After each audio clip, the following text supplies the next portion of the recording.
Dumela, Sawabona, Sapase, Namaste, Obshin, Dubra Ota, Assalamu alaikum. Buenas noches, bonsoir, good evening, everyone. Good evening, Lott Carey family. Welcome to another episode of The Digital Couch. Welcome to everyone who is here, who is joining us on multiple platforms, whether it be Facebook or YouTube. It doesn't matter. Do the same. Please give us a like or a love, drop some comments, and subscribe. And most definitely share it with other people. I am so thrilled to be able to have on our digital couch this evening for the Women in Service Everywhere, where we do on the first Thursday of every month, we showcase, we spotlight, we highlight one of the people who are dear to our hearts, whether they be here in this specific community that we are in, or it is our mission partner. And tonight is no different. Tonight we are being blessed with our own President, Gregory Jackson. Let me follow the protocol that I know to call on this stage, and let me give greetings from, on behalf of, and I think one of our administrators is actually going to be peeking in with us this evening, and that is from the Executive Secretary, Reverend Emmett Dunn. President Jackson, who's actually sitting here with us. Vice President Jesse Williams, First Vice President Gina Stewart, and for the Women in Service Everywhere, Reverend Angelita Clifton as Vice President. Thank you so much once again for joining us this evening. I do hope that this evening is like none other. We have good conversations. You know what we do here on the digital couch. We have our cups so that we can sip some tea or some water, because sometimes these conversations, you need to refresh yourself, because things can get really interesting. We also want you to have something to write on or write with, or if you are so inclined, to use the comment section to ask a question or to repeat something that is said that is a gem, something that resonates with your heart or your spirit that you really want to remember for yourself, or you want us to remember so that we can actually repurpose that information to share it with someone else. Last but not least, in the comments, if you hear something that we say that you want to share with someone else, just click that share button and share it along. Reverend Jackson, good evening. Good evening. How are you? I'm excited. I'm thrilled. So glad to be here with you. Thank you for inviting me. You're welcome. Thank you so much for accepting the call. So I don't know if anyone can see Reverend Jackson and I are matching. Now, let me just tell you, there's a little behind the scenes conversation. I said, Reverend Jackson, when you come on the digital couch, he wanted to wear a suit. I said, no suits. I said, just wear something black. I said, because it's Thursday. So he was like, Thursday's in black. So we said, oh, I'll wear a suit. No suit. Okay, just wear a shirt.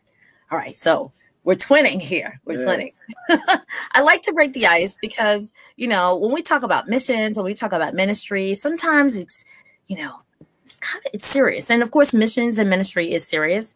But here on the digital couch, we like to kind of take a little kickback because it's all peaceful. It is peaceful. You. All right. Thank you for allowing me to dress down today and just be me. Be you. If I break out into song, it's because I'm very comfortable with this. Well, you don't want me to break out into songs, because you would not be comfortable with that, nor would anybody else listening. That's okay. So, so thank you. We're going to hop right into some questions. So we all know that Reverend Jackson has been serving with the Lott Carey Baptist Farm Mission Convention for years. That only seems, it's only a couple of years, but realistically, feels like he's been here for some decades. Of course, I have been here for decades. So actually, do you want to sort of tell us your sort of Lott Carey journey? I pastored at Mount Olive Church for 35 years, but I ended up staying for 37. So I started coming to Lott Carey reluctantly, as a matter of fact. I was a new pastor, and Mrs. Somerville came to Mount Olive, and she used to come every year. And that first year, she said, I was 33 years old then. She said, y'all let that boy come and I will pay for him. And she did. She paid for my trip, and it was in Louisville, Kentucky. And I really had no great love for foreign missions or global missions. But I went that year, and I never missed another one except for the time when I had surgery. And fell in love, expanded my horizon, my vision, my thinking. I guess I could say I was almost converted when I first came to Mount Olive, but meeting her and being exposed to wonderful people just changed my life. Who can say no to a Somerville? Well, not if you want to get to heaven. I'm sorry. Not if you want to get to heaven. You don't say no to a Somerville. Thank you so much. She not only asked me, but she invested in me. I think that made the difference, because our church was not that, there was a few people in our church that were mission minded, but overall, the church really was not mission minded at all. It was a struggle to get Mount Olive to give $500 back in that day. Wow. And prayerfully, I'm sure that Mount Olive has, as a number of our churches, has increased that giving. But when the leader is mission minded, it makes a difference. It does. It makes a great difference. Yes, it really does. Absolutely. So actually, I'm going to stay on this just for a second. Had the church done any, the stretch would be global missions, but local missions at the time when you came in, like what was their outreach? Yes. The church was very active in local missions at the time, and still is. Even at that time, probably 30 or 40,000. That was in the 80s in local missions. And right now, so the argument was between local mission, home missions, and global missions. The same argument that you hear today from various churches. Well, we got so much to do here, we really don't have enough to do there. And so it was a kind of a transformative moment. Probably not a moment, but a transformative journey to, not fight, the way I dealt with it, not fight the church over home missions, just finding a new niche to ask people to give for global missions. Because I maintain God's got money in people's pockets that's segmented for certain kind of things. There are some people you can get up and you can ask forever to give something to the building fund or give something to this fund. They're not going to do it. But when you hit the right niche in a person's thinking and psyche and theology, they will give to it. And so I just went after those persons who I knew in that congregation. So I didn't take anything away from anything they were doing. I just added to and that's how we grew it. I'm gonna stick with this just for a moment, because this is a conversation that I've had over the past couple of weeks with some other ministers. Shout out to all of the ministers that I know who sat on my digital couch from the city of Brooklyn. You know who I'm talking about. And the question has to do with expanding a person's connection and knowledge and ownership to the motherland. So when you came into your role as a pastor, and in our prior conversation, I found out that you're from South Carolina. Yes. In your family's storytelling, and because if your family tells you a story, and we'll use the term narrative, you then grow up with that narrative, and then you use that narrative as a foundation with which to preach from, with which to speak to, and the lenses that you look through. Okay. So when you got to your church, what do you remember the vision of us prior to arriving at this on this landmass? What do you think what do you remember the consciousness of the church members, or maybe even where you were at that time? Because it's easy to think about doing, right. Local missions here, but then like we're going across the water. Why? Yeah. I think that there was about 5 women who were a part of that was our mission organization at Mount Olive Church. I don't know if they had a knowledge of the African connection. I think they had some knowledge, but it was like, God says go over there and help those poor Africans kind of thing. And for me, I'd like to think that I was further along than that, given the fact that I graduated from Colgate, Rochester. But I saw myself basically as a social justice pastor in the United States of America. My coming of age, I knew about Nkrumah, I knew about what's happening in Ghana and a few other things, but it really had not connected me to the motherland in the way that it should have. That happened after years of going to Carey, and then finally going on my first mission trip to South Africa with several pastors like Cliff Jones and Jerry Sanders and John Fuller. All of these pastors much further along in ministry than I was. And that really opened my eyes. And then going on several other mission trips. And then, starting to read more and more about what was going on the continent, developing that connection. I have this piece of art I used to at the church that reminds me so much of where I was at the time and where so many people still are. How can a giraffe say that he hates Africa? That's where you came from. How in the world can we, people of the diaspora, say that we hate Africa?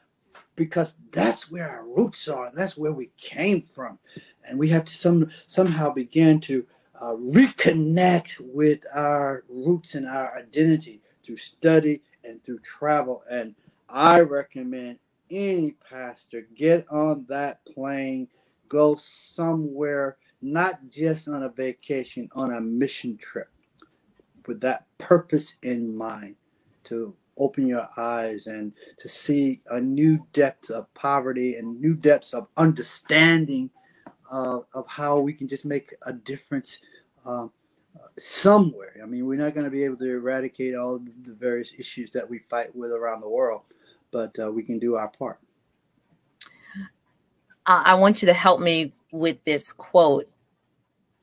I don't want to misquote it, but some famous leader said, how can you how can you put a cat or a kitten into an oven and call it a loaf of bread?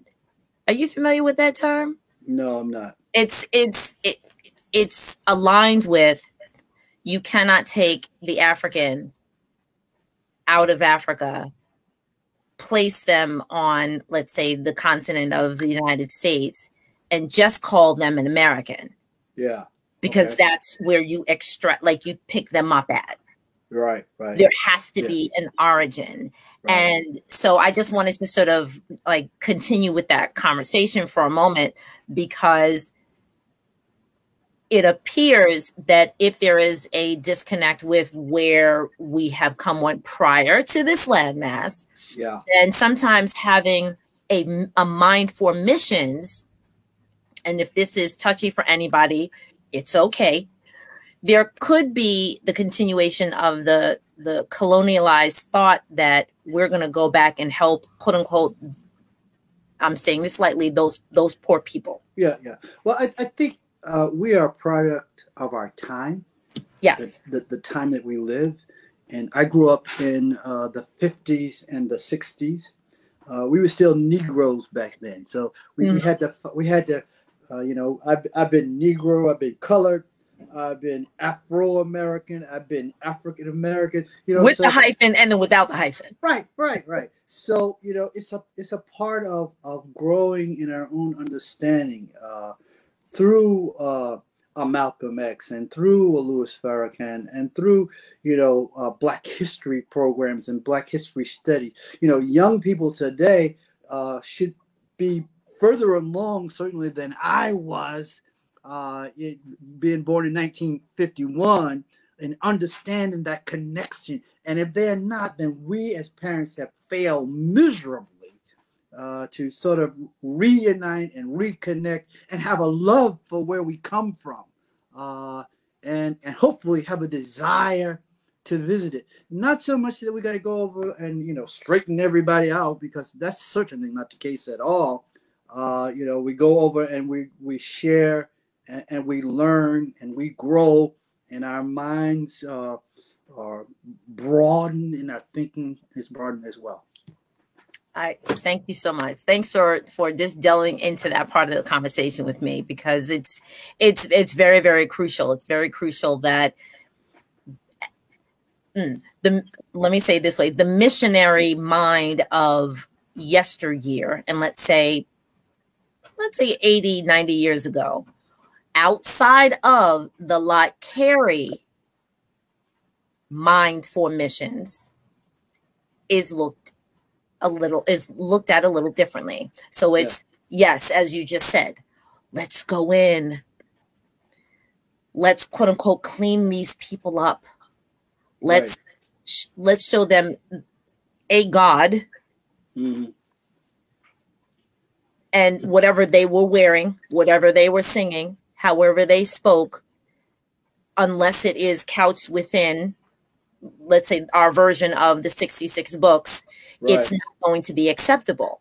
Right. And what I truly, truly have come to love more and more is the Lott Carey version of being mission-minded, and our founder, Lott Carey, who says, hey, okay, I know I came to the States, but guess what?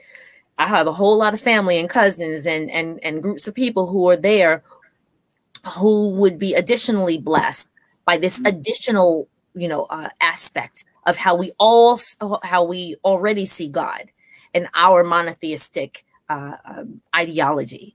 And so, coming alongside and saying, okay, I see how you worship like this. Can you teach me that song? Right. And I'd like to teach you a song. Right. And however God moves in that midst. Transformation happens hopefully both ways. When we go on mission trips, or when I go on a mission trip, I'm always blessed, and I always receive. I'm always a better Christian. Once I'm on that plane coming back, I've learned something. I've been so blessed by worship and just by being in the presence. This whole idea that somehow that Americans are smarter or whatever, it's ridiculous. Some of the brightest, smartest people I've met in my life are Africans or people of the diaspora in the Caribbean or in India or wherever they may be. And some people in the various countries are doing economically better than we are doing. But we go to walk alongside people and to love them and to encourage them and to pray for them and do the very best that we can. And hopefully that the gospel will intersect the lives of those people. As Jesus went along in the Bible, everywhere, he met this person over here and he healed him. He met this other person over here. It's almost as if he didn't know who he was going to meet along the journey, but he ministered to the people as he came in contact with them. And I think that's what we attempt to do at Lott Carey around the world. And it's a wonderful thing to actually go. It's one thing, this technology is great, and we're able to do a lot with technology now in terms of talking to people in the various countries around the world and preaching via the internet and whatever, but there is no substitute for being on the ground. I amen to that. Amen to that.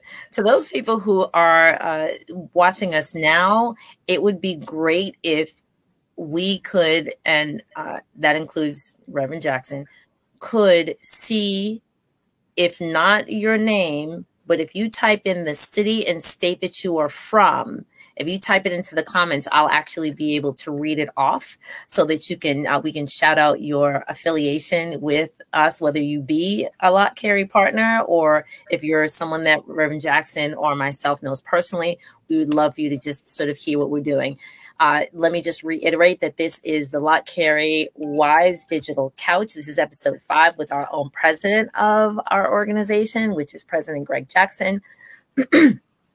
And we are, if you look at the past few episodes, we have had chats on the first Thursday of every month for the past 5 months with either one of the sojourners of the Lott Carey family. And we have just begun in the last 2 episodes to speak with Reverend Harewood, who is from Guyana. And she's this, let me get this right, she's the superintendent of the Baptist ministers in the country of Guyana. An amazing, amazing woman. And then lastly, we spoke with Reverend Namdo of South Africa, who runs, oh, don't forget, Hope.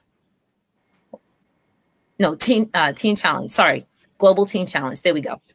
Global Teen Challenge. And bless his heart, there's a 6-hour difference. And I said, do you want to pre-record this and do it earlier in the day? And he says, no, that'll be okay, which means that we went live at 7 p.m. Eastern Standard Time, and it was 1 a.m. South Africa time. And he was just as amazing and on fire as it was the middle of the day. So there is no other reason that anybody can say, oh, it's too late, it was too early. He did it. So we're just we're coming around the corner, and we're very, again, blessed to have our president, Greg Jackson, on our digital couch. So we've touched a little bit on some mission projects. And just, of course, there is no substitute for hands and feet on the ground. I'm very, very excited that we have moved out of just the thinking that we will send as missionaries, but now we're doing more going, right? There absolutely is no substitute. There are other denominations, there are other religions that make it a life's work, right? To have if you want to call it a pilgrimage, or to have that one time where they finally connect with their land of origin, whether it just be the continent, whether it be going to Jerusalem, whether it be going to Ethiopia, but make that connection so that you can demystify the narrative that has been told and taught to you from selected history books, if you understand what I mean. And so once, I'm sure the first time, as you have just started to share, the first time that you landed, on the continent, and you sort of saw for yourself how people live, and from the sublime, from one extreme to the other, let's say like that.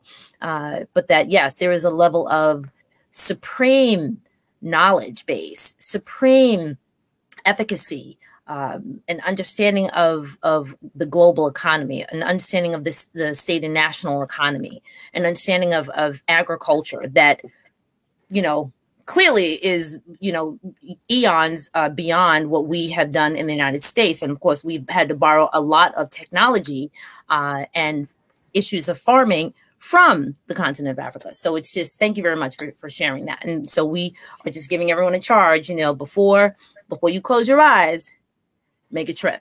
Make a trip. If I may, I don't want to mention this. Sure. That Reverend Dunn and myself, we're leading a group to Liberia and Ghana next February. And there should be information coming out. We'll be going over to celebrate the 200th anniversary of the man Lott Carey being in Liberia and Sierra Leone, that part of the world. And then we're going to take a little side trip to Ghana. And so those who've never been on a trip, this would be a great trip. Or if you've been on one, if you want to go, we certainly would like to invite you to come and go. I know there's some information has been sent out already, but I don't think information has been sent out related to the price and that kind of stuff yet. But keep your eyes open. Come on, let's go to Liberia. Liberia and Ghana. Yeah. Wonderful. So thank you so much. So we have 3 people. We have 3 states that are shouting out. We have Fountain Baptist Church. Excellent. Thank you so much. Where the Reverend Dr. Jerry Michael Sanders is the pastor.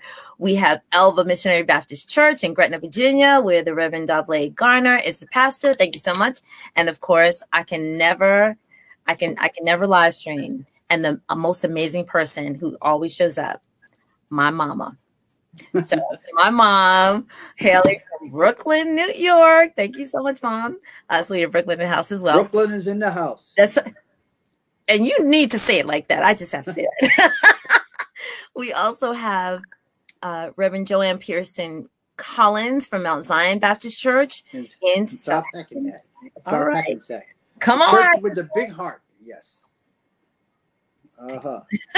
Thank you so much. So those people who are shouting out, please share this information.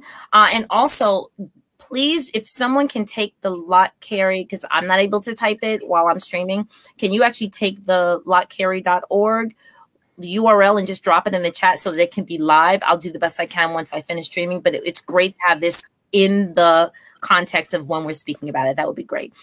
So we're actually going to sort of just slip into 2 more questions because we're zoomed out. Yeah. Oh, yeah. Past 15 months, we were zoomed out, so we don't want to take up too much of people's time.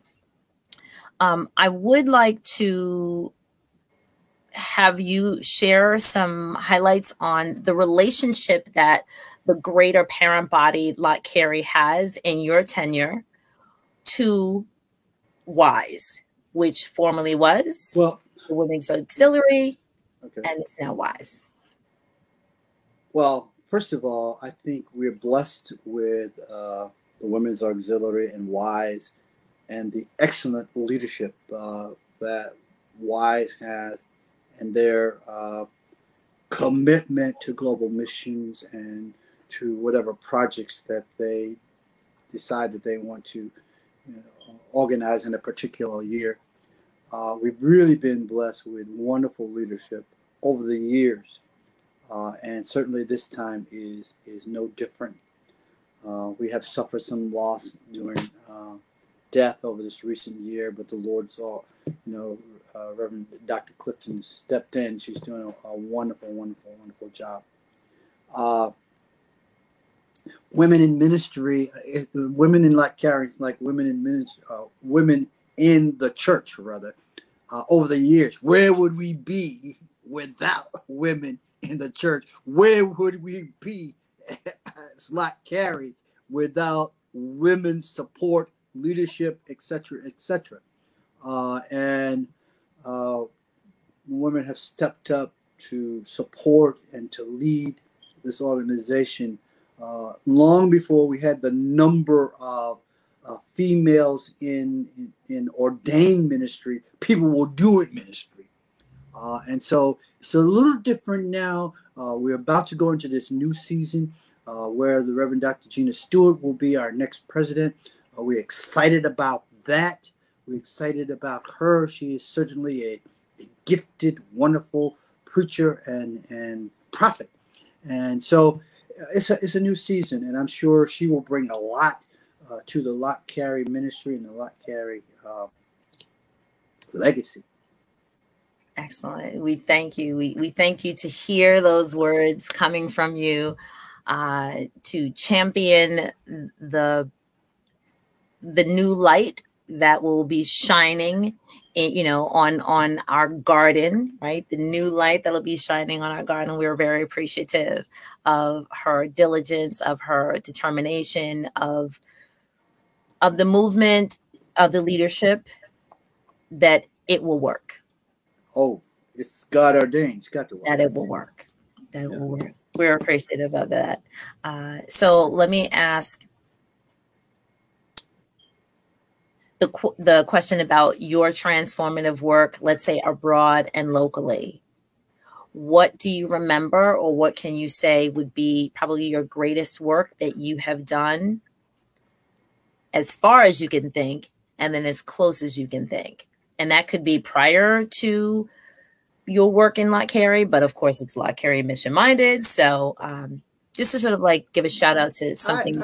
I really don't have any particular thing that I think globally that's transformative. Just meeting the needs of people, and in terms of our focuses, in terms of education, in terms of ministry, in terms of healthcare, and being flexible and adaptive to whatever is happening on the ground right now. You know, a few years ago it was HIV and AIDS, and in various other places it's been water initiatives here in Michigan, or it's been, you know, food initiatives in Zimbabwe, or dealing with some drought, whatever it may be, or some in the States here it's natural disasters, you know, down in Louisiana. And now it seems like there's a natural disaster every time you turn around, you know, whether it's in Haiti or whatever. So, you know, we try to be flexible, and everything is transformative if you can make a difference in somebody's life.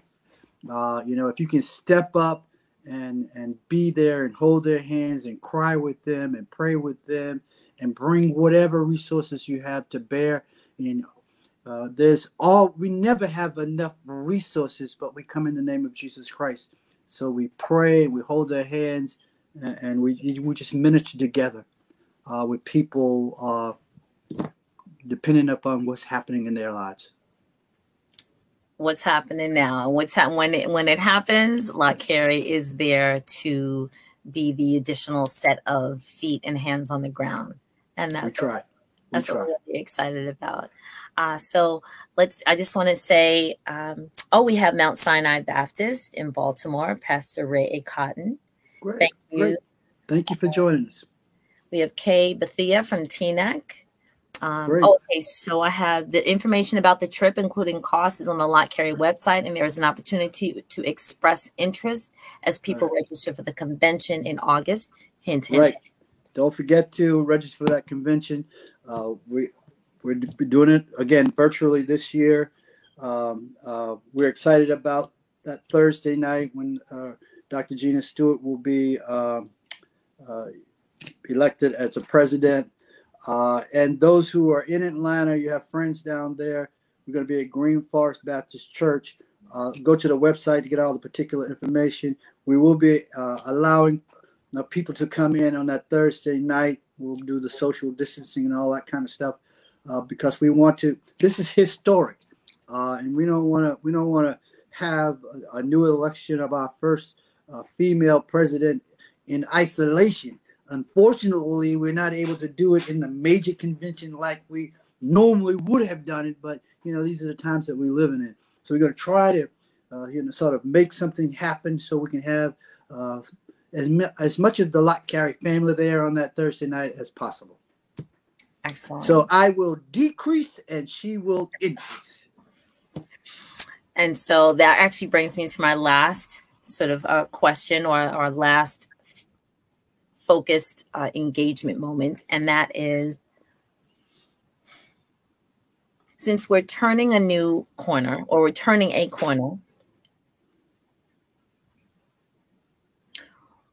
what sage wisdom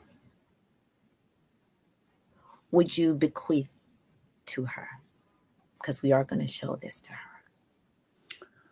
I don't know if I have any sage wisdom, in your words, to bequeath to anybody. Maybe a little advice, and that is, do what you've been doing. Be yourself. Love people, and just go for it, girl. God's got you. You heard him say it. Yeah. I am really thankful. So if there are any questions, you have about 10 seconds, folks, if you're paying attention and watching, to ask a question.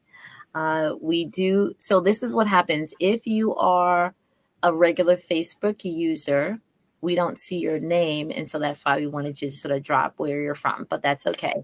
What we will do is as we're sort of coming to a close, this broadcast is being delivered on the Lott, Carey, Wise, Salt Facebook page, which is a private page. And so if you want people to hear these amazing gems, they need to pop on over to the Lott, Carey, Wise, Salt Facebook page. It is also being broadcasted on my YouTube channel. And so those people who know me, you can also see it on YouTube, which is public. On the first Thursday of every month, moving forward, we will be having another digital couch conversation. You can sip now, that's fine.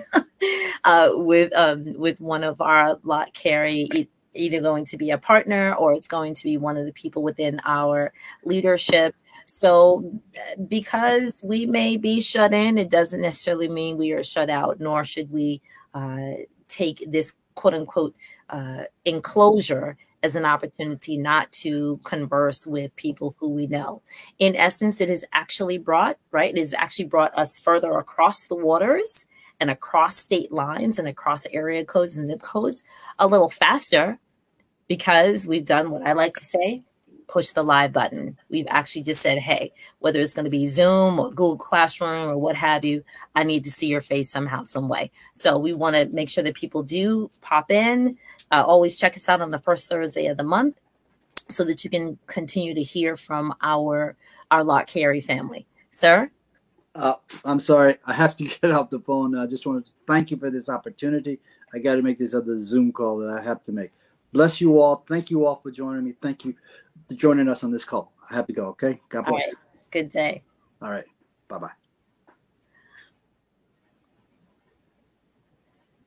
All right, folks. So as he is decreasing, here we go.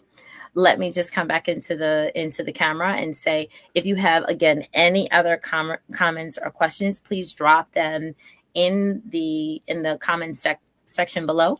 If there is somebody who was supposed to be here that you did not see and you know that they need to hear this information, please just type their name into the chat wherever you are seeing this. And if you put the @ in front of it, it will actually tag that person's name so that they can come in and see it. Thank you very much once again from the Lott, Carey, Wise family, the women in service everywhere. My name is Doriel Inez Larrier. And from Salem Missionary Baptist Church, which is, of course, one of our Lott, Carey partners here in the city of Brooklyn, I bless you all, and I look forward to seeing you next month, the first Thursday of every month at 7 p.m. Peace and blessings. Have a good night.